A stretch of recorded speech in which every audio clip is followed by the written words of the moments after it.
ఇది ఒక special attraction అనమాట ఈరోజు సబ్జెక్ట్ కి. 2013లో ఒక అఘోరాని మేము ఇంటర్వ్యూ చేసాం. అయ్యా అఘోరా గారు, అంటే హిందీలో ట్రాన్స్లేట్ చేశాము, ఆయన చెప్పారు, నేను చెప్పుకున్నా దానికి సంబంధించిన సబ్జెక్ట్ ఇప్పుడు మీకు చెప్తాను. అయ్యా అఘోరా గారు, మీరు ఎందుకు ఇలా ఉన్నారు? జనజీవన స్రవంతులకు రావచ్చు కదా, మీరు ఎందుకు ఇంత ఇదిగా ఉన్నారు? ఐ మీన్, మామూలుగా మనం వాళ్ళని చూస్తే ఎలా ఉంటాం, ఇలాగ శవభక్షణం చేయడము, బూడిద పూసుకోవటము, మీరు వీటన్నిటికీ దూరంగా ఉండడము, తర్వాత మీరు స్వేచ్ఛగా ఉండడము.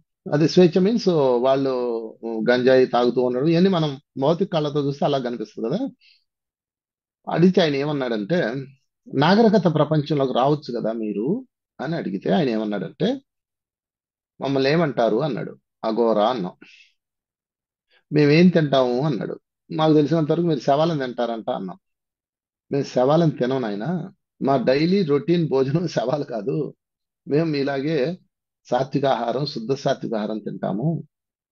మా ట్రైనింగ్ ప్రాసెస్ లో అది ఒక విధానం. అంటే గురువు ట్రైనింగ్ ఇచ్చేటప్పుడు చనిపోయిన శవాన్ని చూపించి దాన్ని తిను అంటాడు. ఎందుకు అంటాడు అంటే, జిహ్వా చాపల్యాన్ని పోగొట్టడానికి అంటాడు. మీరు బ్రహ్మం గారి స్టోరీ చూస్తే గనక, బ్రహ్మం గారు ఆయన శిష్యుడికి కుక్- చనిపోయిన కుక్కను చూపించి దాన్ని తినంటాడు. శిష్యులకి, మిగతా వాళ్ళందరూ చిచి చిచి అంటే ఆయన ప్రియ శిష్యుడు మాత్రం వెళ్ళి బ్రహ్మం గారికి నమస్కరించుకొని దాన్ని టచ్ చేయగానే అది అందమైన పలహారంగా మారిపోద్ది. ఇది మనం బ్రహ్మం గారి స్టోరీలో చూస్తాం. అలాగనమాట. అంటే భోజనం మీద ఉన్న శ్రద్ధను తీయడానికి గురువు వాళ్ళ చేత అది తినిపిస్తాడు.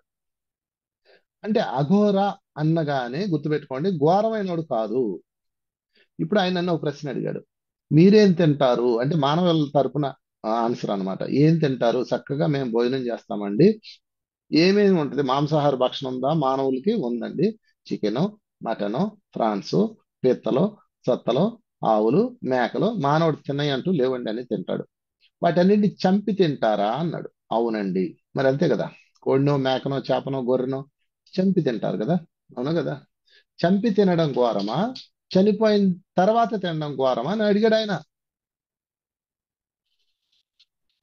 చంపి తినడం ఘోరమా, చనిపోయిన శవాన్ని తినడం ఘోరమా? మీరే చెప్పండి ఎవరు నాగరికులు అన్నాడు.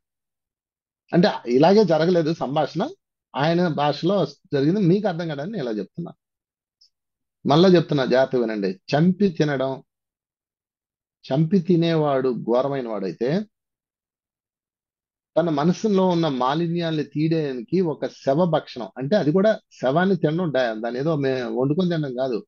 ఆ శవంలో కొంత భాగాన్ని తీసి వాళ్ళు ఆ భావం లేకుండా స్వీకరించాలి.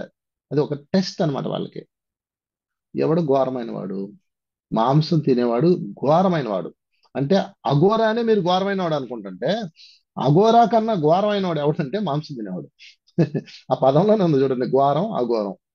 అఘోరం అంటే ఘోరం కానివాడు. నేను అఘోరాల చరిత్ర మొత్తం చదివా, ఎక్కడెక్కడ ఉన్నారు, ఎవరెవరు ఏం చేస్తున్నారు.